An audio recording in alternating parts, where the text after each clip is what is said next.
murongoye iki gihugu cacu nyakubahwa Gayize Domitiano na nyakubahwa Ntibantunga ya Silvestre n'abatambukanyi banyu, banyakumbahwa abatambukanyi babahoze barongoye iki gihugu cacu,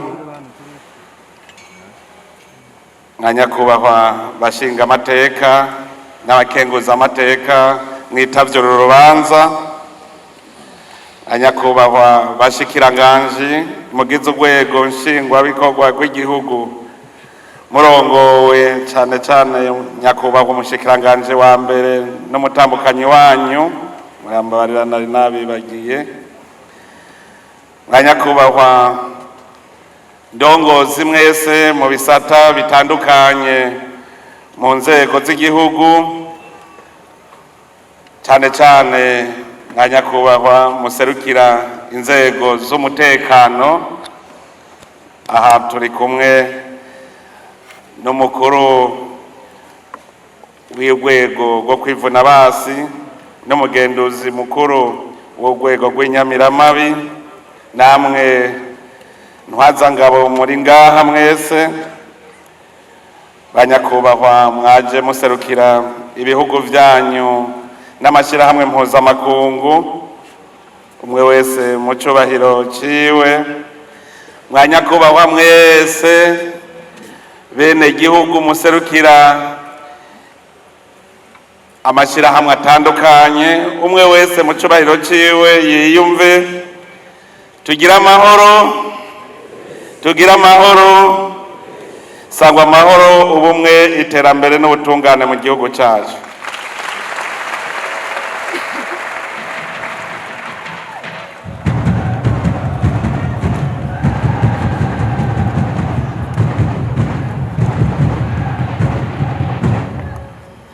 Uno munsi abarundi bose bafise akanyamuneza kadasanzwe, akanyamuneza kuko igihugu cacu carose intahe yo kwikukira, carayihabuje kuko cari gisanzwe kiyifise. None rero uno munsi twahuye kugira ngo twiginane, twibuke uwo munsi, na cane cane twibuke iyo tuva. Ejo nari narose umwanya wo kubashikiriza akari ku mutima, ariko no munsi n'akandi karyo ko kwibutsanya kugira tugume twigishanya ingene twogumya iyo ntayo kwikukira n'ingene twoyitsimbataza. Ubwa mbere bwobwo nuko Burundi bwari bwamye bufise intayo yo kwikukira, cari igihugu cifashe, igihugu gifise ubutegetsi, igihugu abenegihugu bari abakozi bakigaburira, barigaba bakigaburira. Igihugu c'u Burundi abakoroni basanze gifise ubutegetsi bukomeye, nico gituma abarundi ba kera bose umugabo wese yari ingabo, banije baranka yuko hari umurundi n'umwe atwara. Ivyo birerekana ko abarundi cari n'igihugu c'abantu bankakagaye, igihugu kitavogerwa.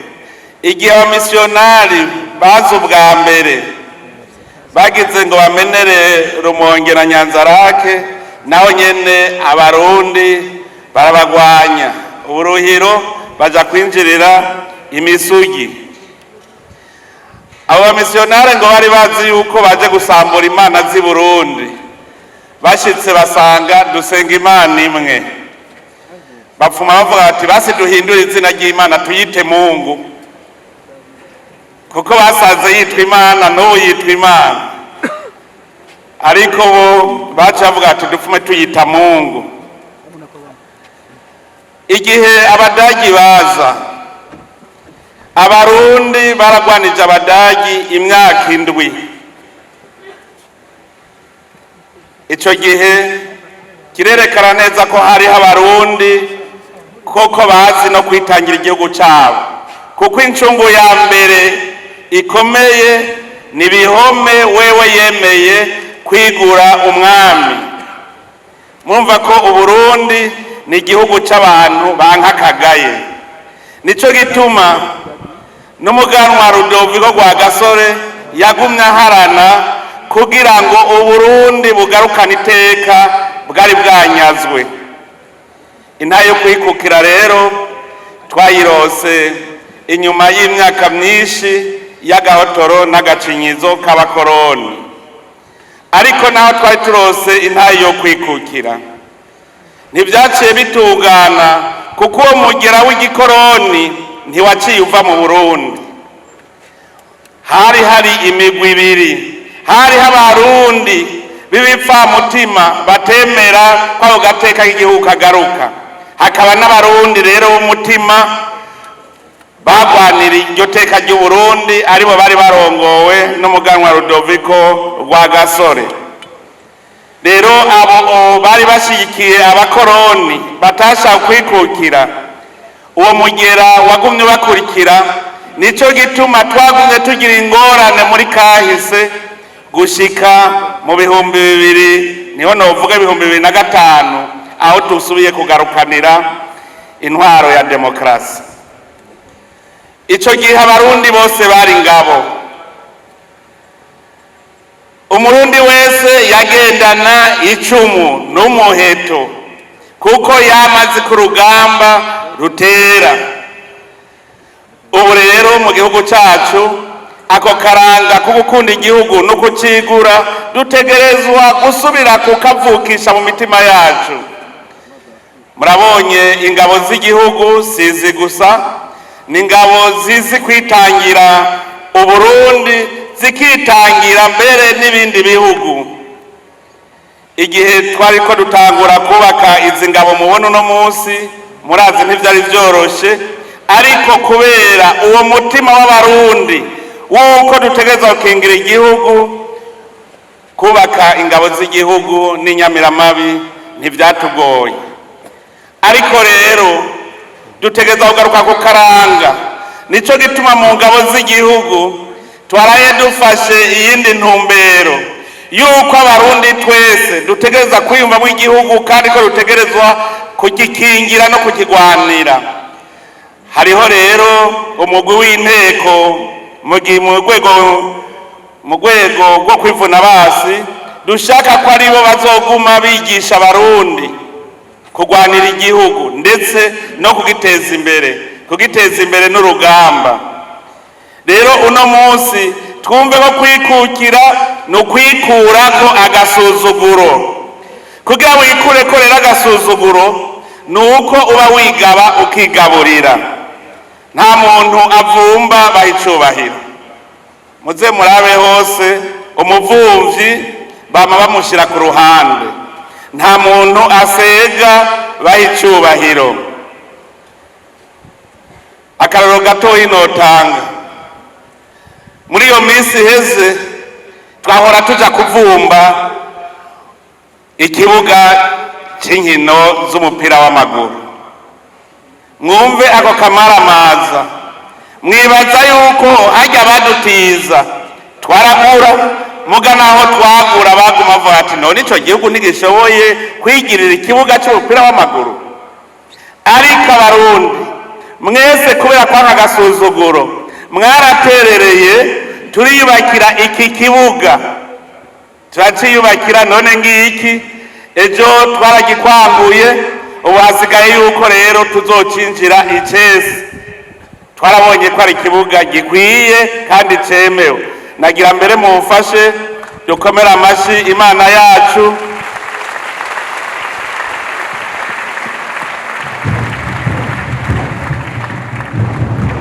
Kuko n'ishirahamwe mpuzamakungu ry'umupira w'amaguru FIFA ryaramaze kwemeza ko iki kibuga gikwije vyangombwa.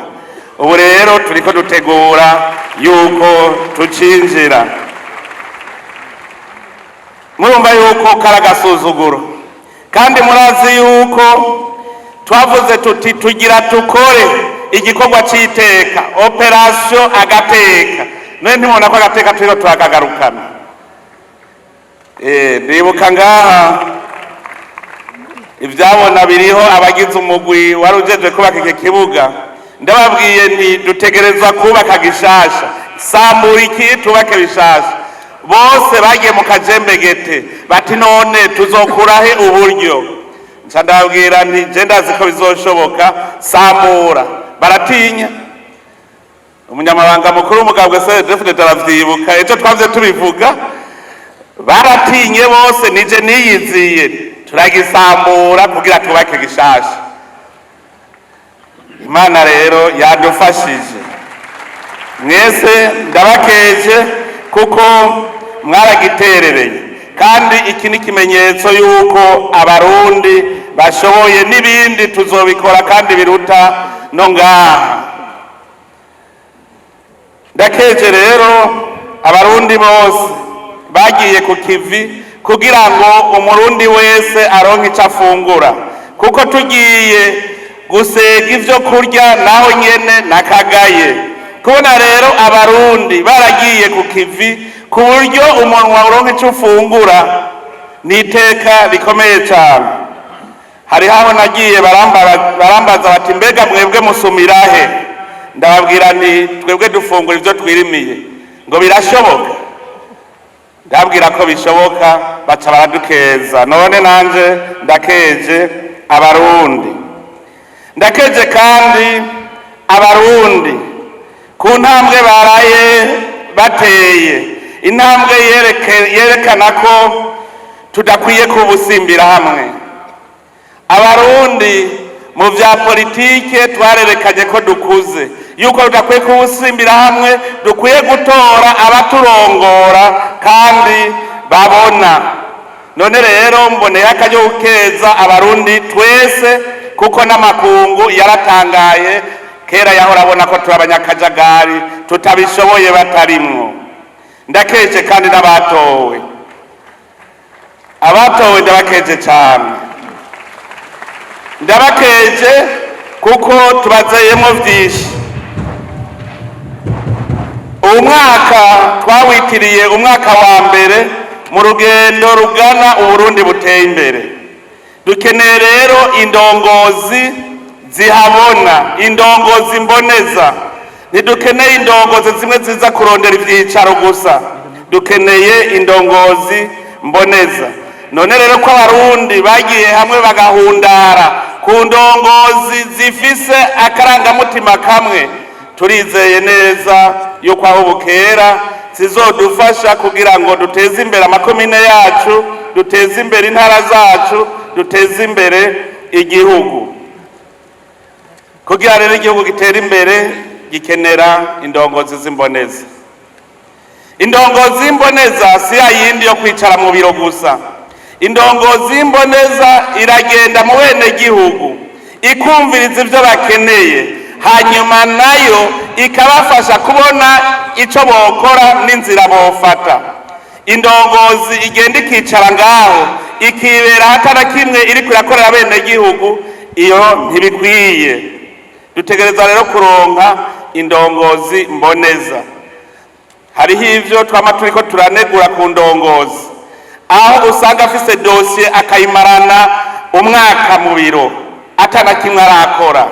Indongozi zama zirindiriye ngo sindabona intumbero, ngo banzunyereke ivyo nkora. Iyo si ndongozi. Nico gituma tugiye guhindura ingendo muri iyi minsi igiye kuza, kugira ngo igihugu cikukire koko cumbe ko gifise agateka, kiba gifise abene gihugu bumva kandi bakumvira. Ubusimbira hamwe ntibushobora guteza imbere igihugu, abantu bagayana ntibashobora guteza imbere igihugu.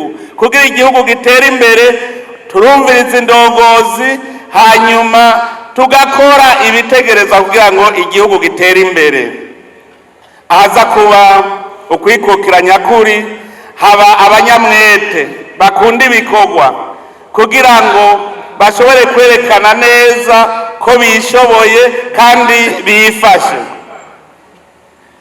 Ko rero twaraye twerekanye ko tugize urunani mu matora, ubu rero tuje ku kivi twiteze imbere, tuve mu gasuzuguro. Iterambere n'urugamba, iterambere riravuna. Hariho abantu biyumvira yuko igikorwa bakora bicaye kizobateza imbere. uri umushoferi utaronse ivyo ufungura ntubuteye imbere nawe ufise amahera, ukazoba uri umunyezamu ntubuteye imbere nawe ufise amahera kuko urashobora kubura ivyo ufungura. Kugira wumve ko wateye imbere utegerezwa kuronka ikintu ushora. Ico nama nakivuze, umuntu adafise akantu na kamwe ashora ntashobora kuvuga yuko yateye imbere. None rero mwumve ko kugira uronke ico ushora biravuna kuko kugira uronke ico ushora uba uriko uvyaza umusaruro itunga kama Imana yaturemeye. Abantu rero batera basubiza inyuma igihugu muri uwo mwidegemvyo mu gateka k'igihugu, abantu bahungabanya umutekano barasubiza inyuma agateka k'igihugu, abo ntibemera iterambere. Indongozi irenganya ikarya igiturire igasesagura itunga ry'igihugu iba yanka iterambere, ntishaka ko igihugu kigira agateka. Umudandaza acisha mu binywabi ibicuruzwa vyiwe atemera gutanga amakori n'amatagisi, uwo nawe nyene ntashaka igihugu kigira agateka kuko ntashaka ko gitera imbere. Ikinebwe cama kwirigara kigashaka gufungura ivyo kitarondeye, uwo nawe nyene ntashaka iterambere, no kuvuga yuko adashaka agateka k'igihugu ciwe. Nico gituma rero muri aka kanya nagomba kuhafatira kugira ngo nkeze abitanze kurusha abandi bagiye imbere kugira ngo igihugu cacu kigume gihagaze neza gifise umutekano, ndetse tugwanye nabo bose bagwanya iterambere. Ntitwafashe benshi, nagira ndabahamagare kuko ni bane gusa. Uwa mbere ni Lieutenant Colonel de Police Mugisha Audace OPN 1376. Uwugira kabiri ni Kapitene Habarugira Aimable. Uwugira gatatu ni Lieutenant Ndayisaba Richard. Uwugira kane ni Caporal Chef Ninganza Richard. Abo nibashike ngaha kuko barakoze birashimwa. Uyu wa mbere Lieutenant Colonel de Police Mugisha Audace yaragwanije bimwe biboneka abantu bama bashaka gusahura igihugu bacisha ibintu mu binywabi, bwabo Butare yabikawa. Akorera mu ikomine ya Kabarore. Iyo komine irimwo abantu bari monogoje gushikaho bamubona nk'umwasi wabo. Rero iyo ubonye umwasi yidodomvye ucumenya yuko hariho umukozi. Uyu rero nawe turamukeza kuko murumva ko yakoze ibikora inka, aragaruza ibitari bike, arabuza ikawa gushoka iciye mu binywabi, arabuza ubutare gushoka buciye mu binywabi. Nico gituma rero tuza kumuha agashiruka bute k'imiliyoni 5.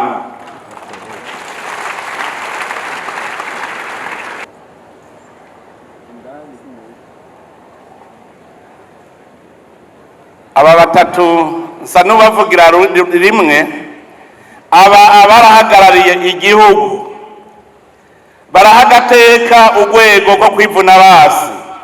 Twarabatumye kugira ngo bakinge umwasi ataradushikira. Murazi ko umwasi yagira yinjirire ngaho Kongo, baragiye baritaga bimwe bikomeye atanumwe yobihakana, naho bari kumwe n'abandi. Aba baritaze kurusha abandi ku buryo uno munsi twaba dufise amahoro nuko bafise abo batinya.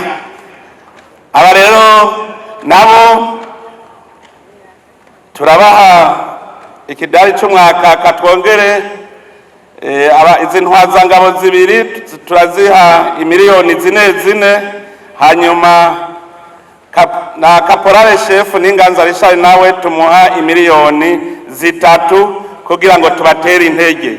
Turazi yuko ingabo twatumye zarakoze nihaba turi mu mahoro, nitwaba twatunganije amatora neza, nitwaba uno munsi tumerewe neza, mumenye ko ingabo twarungitse gukinga harya hakurya zadukingiye. Nagira ndabasabe mbere musubire muzikomera amashi.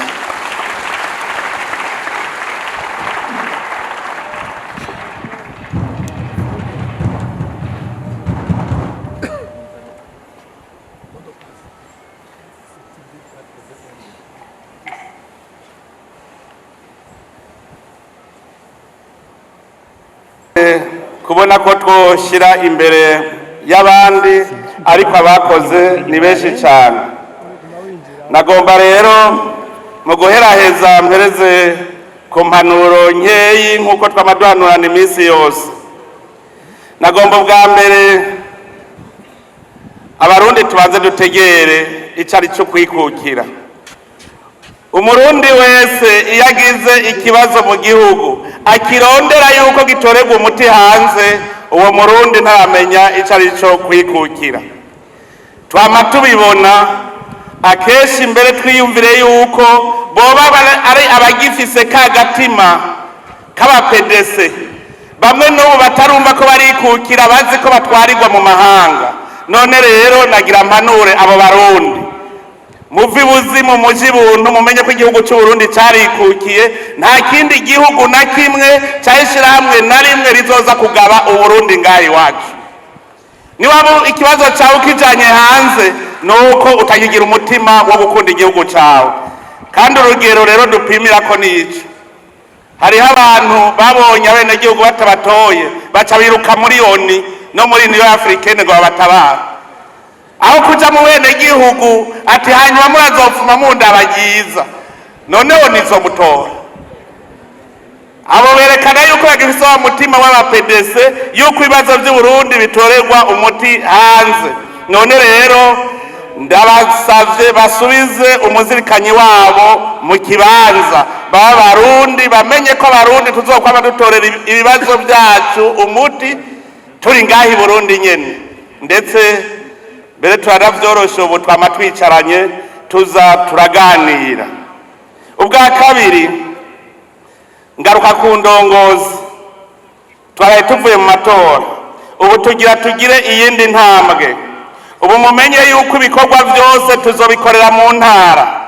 Indongozi rero itabona hamwe bita ku kibuga aho ibikorwa bikorerwa, iyo ndongozi yo birakinjura ikaja kwiga ingene barongora abandi.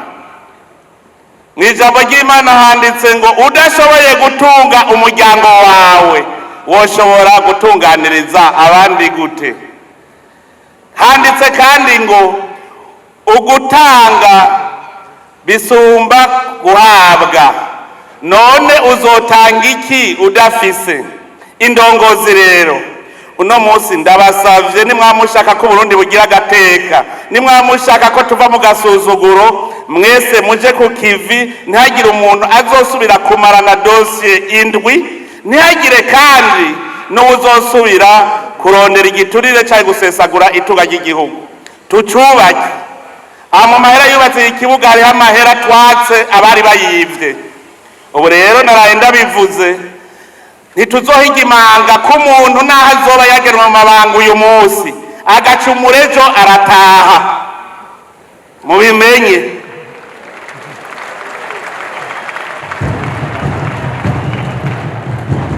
Abene gihugu murazi bagoma banyandikira utuntu, abene gihugu bakagushengeza iwanje ngasanga nivyo vyiza, zo gusaba uce wandika ikete ryo gutanga imihoho utaririgura amaramara. Abene gihugu nibo bene igihugu kandi barafise nimero yanje barabimbwira.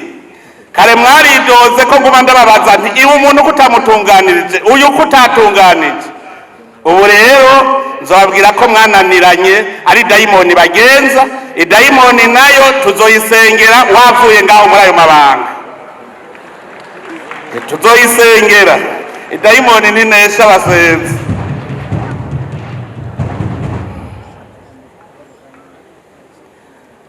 Mwebwe mujejwe intwaro n'abajejwe umutekano cyane cyane Nyamiramabi, hariho ingeso ziguma ziza ziribonekeza.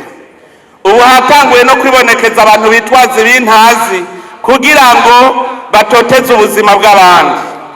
Muve hasi mubigishe, uwo n'umutima w'agakoko, ni dayimoni iri kubavugiramwo, kwitwaza ibintazi ngo ibirozi kugira ngo utoteze ubuzima bw'abandi. Ico tugiye kukigwanya twivuye inyuma. Abo bakitwaza rero ibintazi mushaka muri murasubiza inyuma. Ico twiyemeje nk'urwego rw'igihugu, uburongozi bw'igihugu, nuko tugiye kubandanya dukingira igihugu cyacu kibe igihugu kitavogewe. Ni muri iyo mpamvu mpamagarira abarundi twese kuva hasi dukura ibirenge hasi, kuko umunsi urwaruka rwakura ibirenge hasi niwo munsi twataha kubona iterambere. Mu minsi yahera urwaruka rwagenda rurakwega ibirenge. Ubu rero twese duhaguruke, tuzoja mu mitumba tubigishe gukunda igihugu, tubigishe gutambuka ubona imbere, niho igihugu dushobora kugiteza imbere. Ubu rero twiyemeje yuko tugiye gukora ibishoboka byose ntihagire ikibi gikorwa muri iki gihugu. Abenegihugu bumve ko bose bakingiwe, bafise umutima mu nda, bashobora gukora batakebaguzwa. Ubugira kabiri nuko tugira dutangura ibikorwa byo kugwiza umwimbu.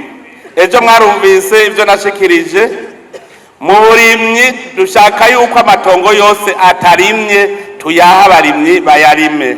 Amatongo ya leta ataca ariko arakora uno munsi tuyaha abarimyi bayarime. Igihe hazozira imigambi y'iterambere tuzoheza tuyikorereho, mugabo hatari hicaye, kuko hariho abaguma bayarabaraba uko gusa. Aha rero ntiyakamo abajejwe amatongo yuko bategereza kuraba amatongo bayahe abenegihugu bayarime, hanyuma nihagera ko dukora imigambi y'iterambere tuzoheza dukore. Ikigira kabiri navuze ku gisata c'ubutare. Twarabonye neza ko Burundi budashoye hanze ntibuzotera imbere. Ubu rero tugiye gufata uwundi mukenyuro mushasha. Twarabonye ko hari abarundi benshi b'abahinga bazi gucukura ubutare. Twarabonye ko hari abenegihugu, amakoperative babishashaye. Ubu rero tugiye guhindura umukenyuro. Abivyi b'ubutare muwe muritegura. Ubu tuzoza tubaha akazi, mwimbe tugura dushora, hanyuma gutyo muwe murose amahera kandi n'igihugu kironke amahera. Ivyo barabisavye cyane cyane abenegihugu bari mu bice birimwo ubutare. Baravuga bati none ntitwokwimba hanyuma leta igashora ikaduhemba? None ikabazo ntibazirima hanyuma bagashora, leta igashora hanze?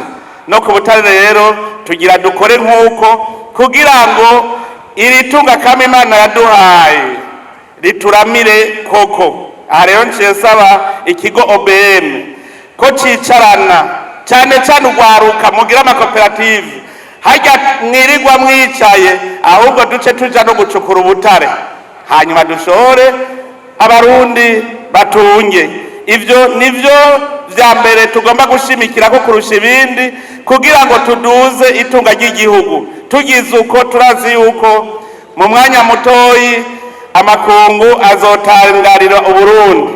Turifuza ko mu myaka mikeyi Uburundi buzotamarirwa n'amakungu. Nico gituma tugira dukora ibishoboka byose amahera y'agaciro yinjire mu gihugu, hanyuma tugura amahinguriro tubandanye duhingura. Turi kumwe n'Imana turazi byose birashoboka. Nico gituma ndababwira nti tubumwe, tugire urukundo kugira n'Imana igire ahimaniye.